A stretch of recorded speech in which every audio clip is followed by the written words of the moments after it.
Hello folks, welcome to the channel. I hope everybody is keeping well, and you find me out and about today on Yamaha's new for 2025 Generation 4 MT-07. So if that's something you're interested in, stick around and I'll give you my first ride review thoughts on this new bike for 2025. So the Yamaha MT-07 has been a firm favourite with riders since it was launched back in, I think it was 2014, and I think it sold something in the region of 160,000 units. So it's obviously been a very popular bike for Yamaha, and along its lifespan it's had a few changes. So it had some changes back in 2018, or updates 2018, then in 21, and then this is a Generation 4.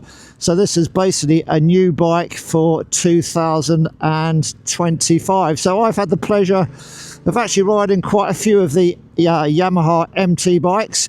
So I've ridden the 09, which is an amazing bike, really like that one, especially the SP version, which I haven't ridden. So I've ridden a couple of other MT bikes. I think MT stands for, is it Masters of Torque or Monsters of Torque? The MT-09 I've ridden, the MT-10, yeah, I'll put them all up here somewhere, go and have a look. And they're all really good bikes. And what do they all do? Well, I've got to say they make you laugh quite a lot actually, so bit of a giggle factor.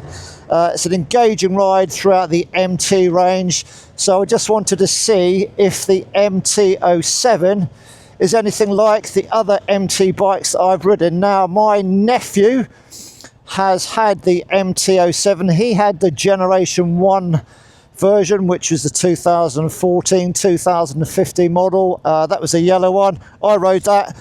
A little bit soft and squidgy, shall we say, on the suspension, but not a bad bike actually. So I have ridden the MT-07 before. That was a few years ago, and it was like the Generation 1. So very interested to see what the brand new MT-07 is like. Competition is stiff out there at the moment. So I think what we'll do is we're going to park up.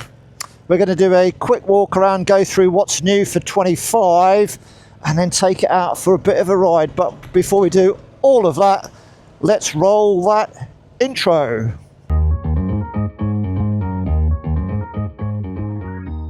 Welcome back folks. Well, as I said, I have actually ridden Yamaha's MT-09. I've ridden two versions of the MT-09, the manual version and the automatic version with the flappy paddle bits on the handlebars, and I actually took some nice photos and stuff in one of the multi-storey car parks where I live. So I'm just going to take the MT-07 into that car park and we'll do a walk around if it's open.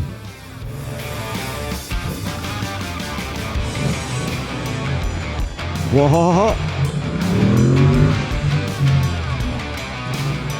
I see the dash has gone into night mode or dark mode. Is that an Audi RS something?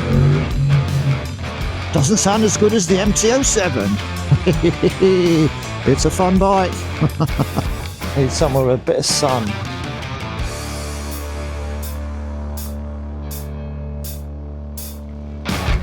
The 2025 MT-07 comes in two versions. This demo bike is the standard 6-speed version, retailing at £7,704, and then they have the automated manual transmission version, YAMT for short, that's flappy paddle to you and me, coming in at £8,054. It's interesting to note that the YAMT version is the only version to get cruise control. There are three colours to choose from. I'm riding the Tech Black, then there's the Icon Blue, and my favourite colour, Ice Storm, and I even like the blue wheels. The 2025 Generation 4 MT-07 is pretty much an all-new machine. I think it looks fresh and modern, and I am a fan of the overall new look, even the new headlamp unit.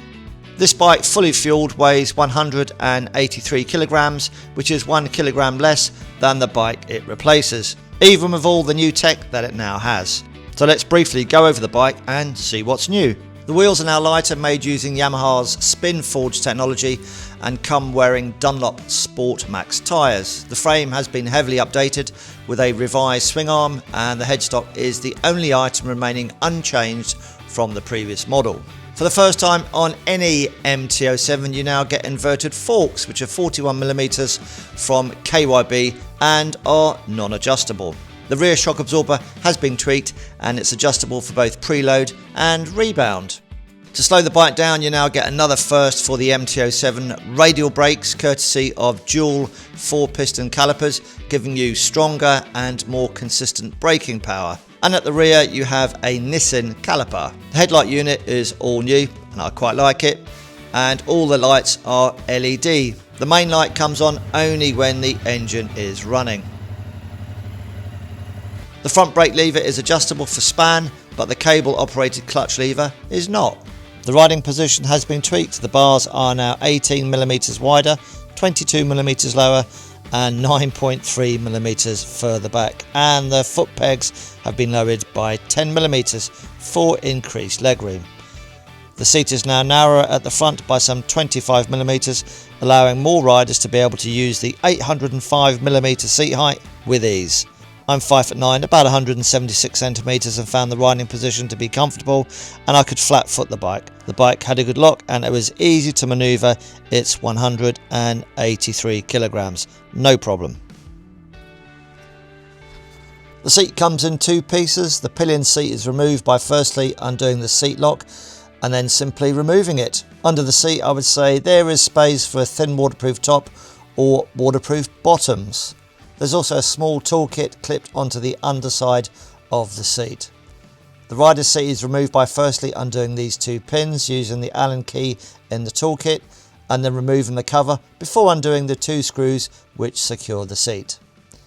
Under the rider's seat you'll find the battery and fuses. Comfort seats are available for both rider and pillion. Folks, I don't think they do a grab rail for the passenger. I've checked on Yamaha's website and I can't find one, but I might be wrong.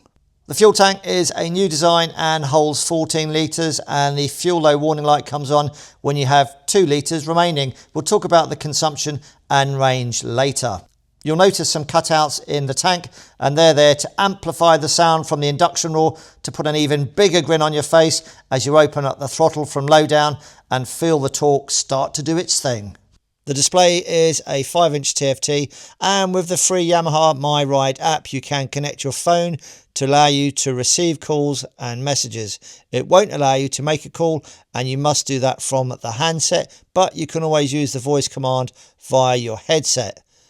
Navigation is possible using the Garmin Street Cross app, which from April this year is now free with no yearly subscription. All selections are made through the left switchgear with the joystick and home button, and it is very easy to use. You have a choice of 4 displays or themes, as Yamaha call them. I preferred theme number 2, and it's very easy to scroll through the information display to change information that you want to be displayed. For example, I like to have the fuel range displayed to me. So Yamaha give you a display which you can part customize. I like it, it's easy to read and easy to change. This is me just playing about with the information display bar and just changing things. Well, that's enough of that. Let's talk about the electronics package. It all comes under the umbrella of YCCT, Yamaha's chip-controlled throttle system, or ride-by-wire throttle, which is new for this year's bike and is normally found on Yamaha's larger capacity machines. The throttle position is sent to the bike's electronic control unit, and then a servo motor adjusts the throttle valve accordingly depending on what power mode and traction control level has been selected. You have 2 preset modes which can't be changed, and these are Sport and Street. And then you have a third customizable rider map. Sport mode has the most responsive power map, Power 1, and a lower level of traction control intervention, TCS 1. Street mode offers a softer power delivery. The third mode is customizable, and this is where you could select the power map to the least responsive power, i.e. Power 3, which does not give you full power according to Yamaha's owner's manual, and then you can set traction control to the highest level, Level 2. This could then be your wet weather map. In conclusion, Yamaha have updated the electronics package, but I believe that there is no 6-axis IMU, so you don't have proper wheelie control or lean sensitive traction control. The traction control will to some degree, like most TC systems, reduce or suppress wheelies, but there is no actual wheelie control system. If you wanted to turn the traction control off, then that is possible, but you have to go to another page in the settings menu to switch off, and you get a TCS warning light come on the display. So you can then go and do some wheelies if that's your thing. But obviously not on the public highway. The traction control switches back on again when the ignition is turned back on. When it comes to the bike's ABS, there is nothing in the manual to say that the ABS can be switched off. The electronics package is easy to navigate and understand, and you simply close the throttle and then press the mode button on the right hand switchgear to change the map depending on your preference. So summing up, the MT-07 now has an improved electronics package with its new ride-by-wire throttle.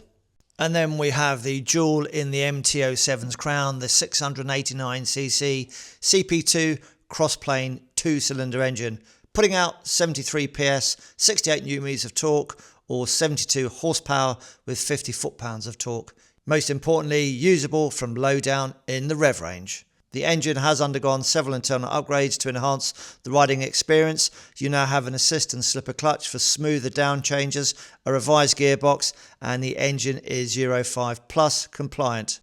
And it can be made to be A2 compliant, but you'll have to see your dealer for that, and the sport mode then becomes not available. The engine is connected to an underbelly exhaust system, which I think is fine, and I have to say I wouldn't be in a hurry to change it. And that, folks, is Yamaha's 2025's new MT-07. So the CP2 engine, what does it sound like? Let's turn it on. Side stand is actually, well, the side stand is really easy to flick up and put down. Nice pin on the end of it, that's good there. Nice screen, we've already touched on the screen when we went through the specs. So ignition's on.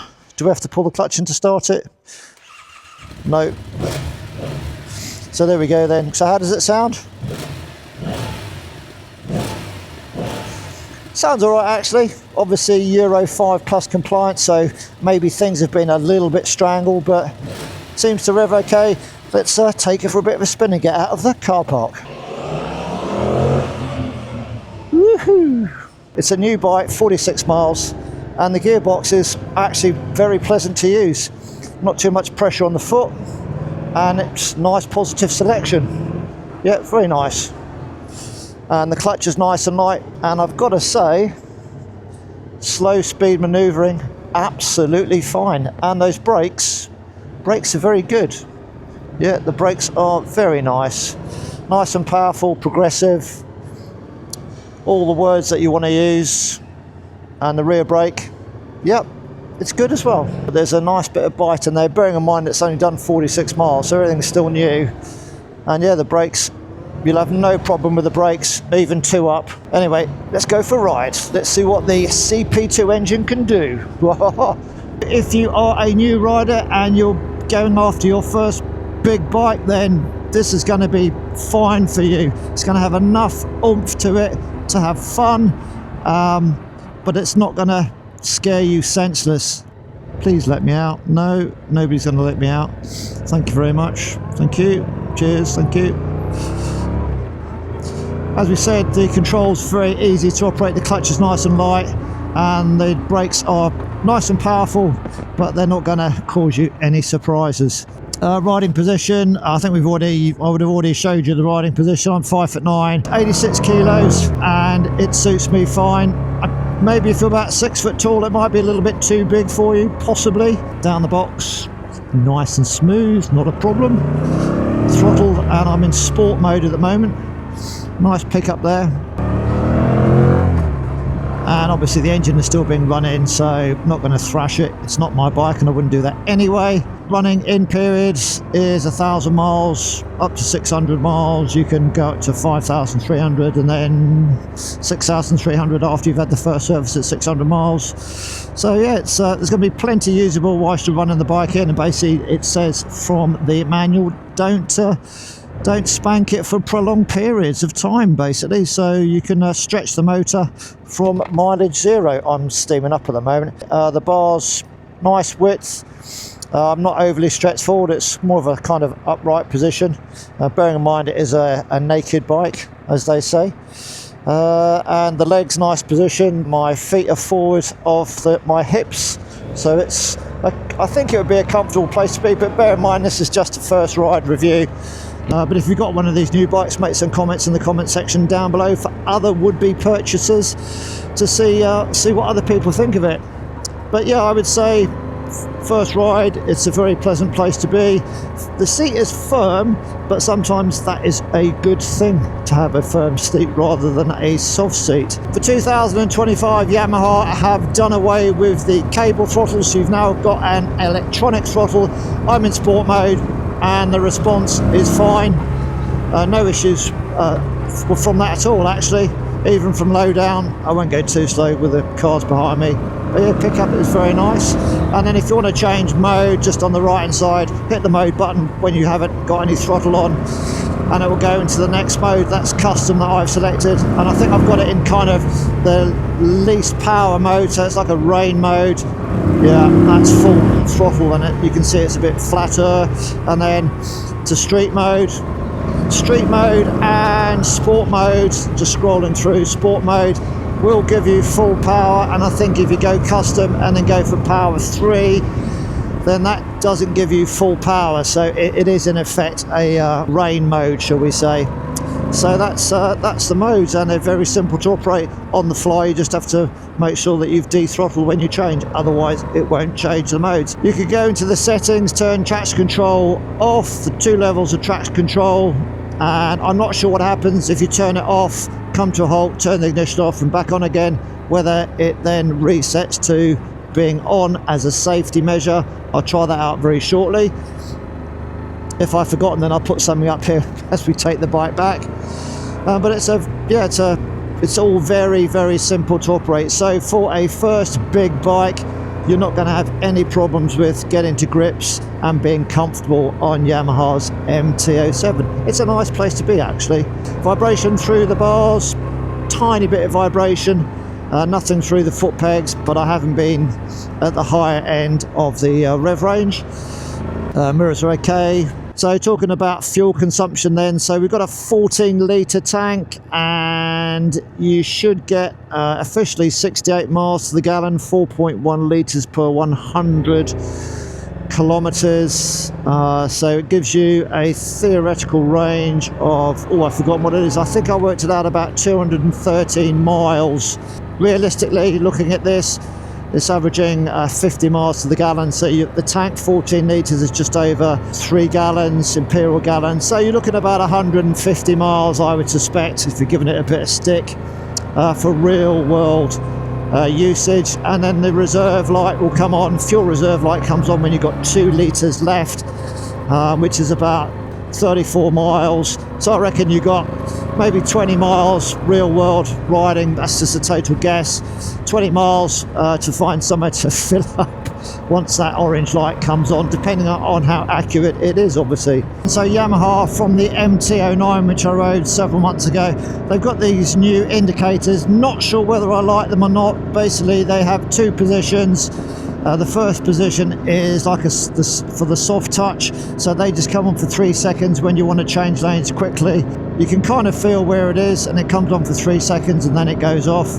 And then if you want to turn left, nothing behind me to confuse anybody, a long press, and then it comes on self-cancelling. I think it's about 150 meters, or you can just press it again and then cancel it yourselves. But jury's out for me whether I like that or not. I don't know whether they should have just kept it old school or whether change is a good thing. And then if you jump on the brakes really hard, Yamaha have got that emergency system that sets all the hazard lights on as well when it knows that you're braking very hard to warn people behind you. What else is there to say about the bike now in relation to the suspension? It's the first time that they've got the upside down forks, KYB 41 millimeters. They are non-adjustable, folks, definitely non-adjustable. And on the back then you can adjust it for preload and rebound. So you have to get the C-spanner out and scrape all the skin off your knuckles. Everything seems nice and compliant. Not too much dip on the front when you jump on the brakes, which are very good, I have to say. Nothing behind me. Yeah, nice bite, and there's not too much dip on the front actually. So it is a It's a good bike, good place to be. It certainly wants to go that CP2 engine with 72 horsepower. Yeah, it turns in nicely. Yeah, it's just a good place. It's not going to get you, it's nothing to be frightened of, you know, with that horsepower. But numbers, they're just numbers. They don't mean jack diddly squat. You need to get on the bike, ride it, and see what you think about it. I would rather just sort of ride a bike like this than a 230 horsepower monster, which you'd be terrified of. So folks, don't pay attention to too much in the way of figures. What you've got to do is actually get on the bike and take it for a spin. You get to about 5,000 revs and then it wants to go. The red line is, I don't know, 10 and a half or something like that, just below 11. And then you get that drone from the engine, from that lovely CP2 engine. And then they've got the acoustic panels in your groin area that you can hear that noise coming up from there to make you more engaged with the bike. That's a good word, isn't it? Engaged. And I've seen that in the brochure somewhere. So it seems to work. I think it seems to work. But yeah, you get to 5,000 revs, give it some beans, and then it lifts its skirt up and then goes. Not sure what the top speed is these days. It's all irrelevant really. Just gets you to get into trouble a lot quicker, or go to prison and potentially have no insurance later on, or find it hard to get insurance. And talking of insurance, I don't know whether, because I'm an old git, I just have unlimited rider policy, so but I guess it's going to be a lower group for the insurance, which means lower running costs, lower insurance and that kind of thing. But it's got enough grunt in it. Yeah, it certainly has. Yeah, quite impressive actually. But they've got this engine in other bikes, the 10RA, is it the XSR as well, I think? Yeah, so it's a well-proven platform and you shouldn't get any issues with it at all. You've got a 3-year warranty and then service intervals every 6,000 miles or yearly, depending on what the schedule says. Handles nicely, there's no effort to turn it in. And although it's a naked bike, getting very little wind blast. And if you go a little bit quicker,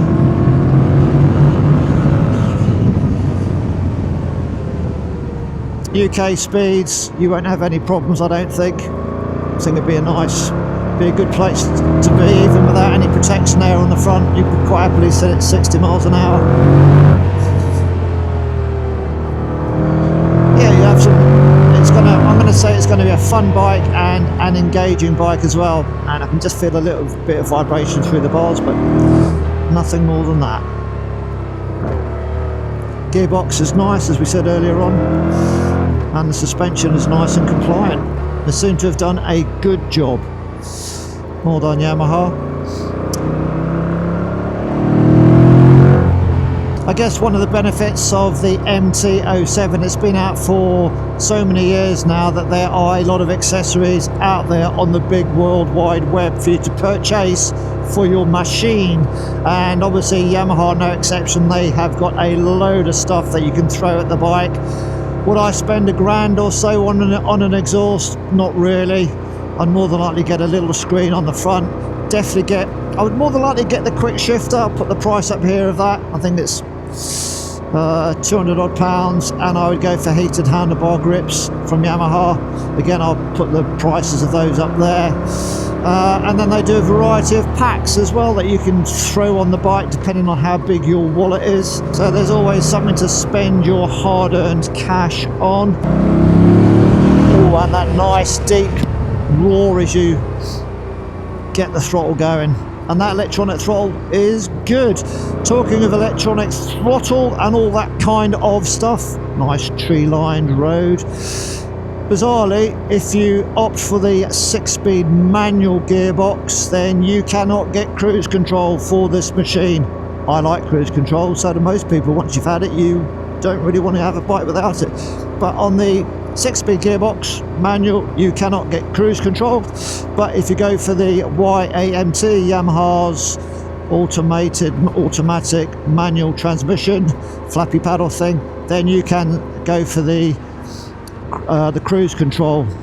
Why that is, I don't know. Is it to do with some kind of electronic stuff, I don't know. But the ride-by-wire throttle is very nice. Just surprised there's no cruise control on it. It's always handy to have on longer trips. Now, competition in the middleweight sector market for these naked bikes is quite stiff, and you've got the likes of Honda's CB750 Hornet, which I've ridden. I'll put links in the description, either down there or up here, for you to go and have a look at. The Hornet, yeah, it was a good bike, but it didn't really float my boat, if I'm being honest. Then you've got Suzuki's GS8S, however that's pronounced. I really like that. Again, I've ridden that one, and that was a cracking bike. Yeah, I like that. That was a very good bike. Kind of bike I would actually buy as a second bike kind of thing. So that's a decent bike. And then you've got the Triumph 660, I believe, Trident. So that's another one. If you're in the market for middleweight naked, then that's something else to make you a bit more confused as to which bike to go for. And what else have you got then? What else? Possibly KTM 790. I had the 890 Duke R. Yeah, I know KTM are in the news at the moment. Maybe they're going to survive. I think they've signed their deals. Some Indian company putting some more money up, a lot of money. But I was always a bit like that with the reliability for the KTM 890. But you've got the 790. They're giving a 4-year warranty on that as well. Obviously, this has got a 3-year warranty, but I think the 4-year warranty from KTM is just to put people's minds possibly at rest. I don't know. But you've got the KTM, more power. But if you can, you've just got what bike do you like the look of? What bike can you afford? PCP deals, finance company deals, etc. Your monthly outgoings, and then go for the bike that you like and put the accessories on it that you like as well. But there's a good choice of bikes out there. I'm glad I haven't got to make a choice, but the new 2025 Yamaha MT-07 should be in the mix. It's a good bike, suspension wise, it handles well, turns well, that motor goes well as well. It's got lots of go in it to get you into trouble, and it just handles really nicely. As Yamaha say, it's an engaging ride, and I think it really is. It's not just spiel, it's it brings a smile to your face, and it makes you happy. And if it makes you want to go out and ride the bike, then it's got to be a good thing, isn't it?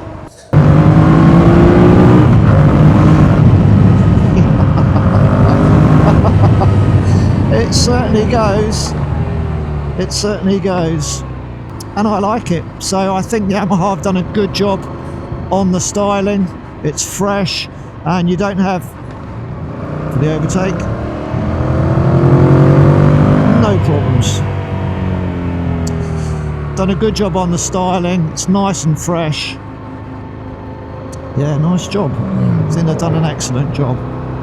They also do the YAMT, Yamaha's automated manual transmission. Now, I've ridden that on the MT-09. I think there's a time and a place for it, and for me, I wouldn't buy it. It just didn't do it for me. I found it too clunky.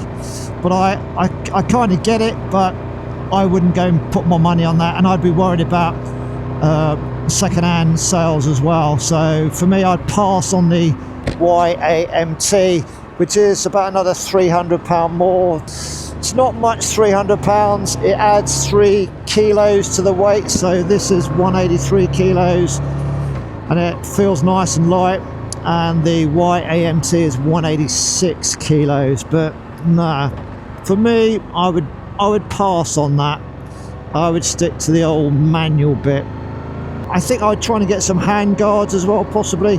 Maybe a little screen on the front there. That would be it for me, really. And I think you'd have a really attractive machine you could do a lot on, whether you're commuting, because it's quite a narrow bike, so good for commuting. Plenty of low down, smooth power, predictable. And the throttle response is nice as well. It's not jerky like my KTM 890i used to be. And I'm in sport mode as well. So there's nothing behind me. What's it like on the pickup? 10 mile an hour. Yes, nice. It is nice and smooth. Yamaha, you've done a good job. My KTM would be chugging like there was no tomorrow. Yo, look at me on my MT-07. Woohoo! O to B 19 again. I'm not sure how often you get that slipper clutch kind of kicking in with the 72 horsepower. I don't know how brutal you'd have to be with it.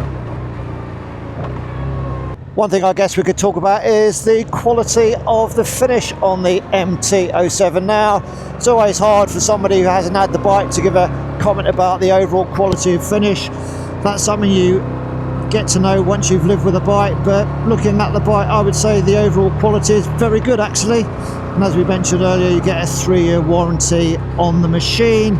The only thing I would sort of say is, like all these MT bikes, the tank is a kind of plastic cover on there, so if that's scratched, I don't know how easy that would be to repair or how easy it is to scratch it, I don't know, but generally overall I think the quality is very good. So what am I, that's an old bike, look at that is an old bike. So what are my final thoughts then on Yamaha's brand new for 2025 Generation 4 MT-07. Well, it is basically a brand new bike. The only thing that remains, I believe, is the headstock. So it is a brand new machine, and Yamaha really had to do something to keep ahead of the competition, or certainly be up there with the rest of the competition from Honda, Suzuki, Triumph and KTM. So I think they've done a really good job of the 25 MT-07. So if you are in the market for a middleweight naked bike, then go and have a look at it in your local Yamaha dealer, because it is a cracking little bike. It's got enough juice to, if you're an experienced rider, you can get from A to B nice and quickly if you want to, in comfort, well, relative comfort. And if you're a new rider looking for your first big motorbike, I think the MT-07 should be on your radar. There you go folks, back at Inmotion, your local Yamaha dealer here on the glorious island of Jersey. There's my GS 1250 BMW, and that has been Yamaha's 2025 MT-07. Very nice, liked it. Thanks guys for letting me take it out. It's been fun, and I would certainly, if in the market for a naked bike, yeah, give that a look. Yamaha's MT-07, very nice. Cheerio for now, ride safe, see you all again soon. Comments down below, bye bye. Good machine.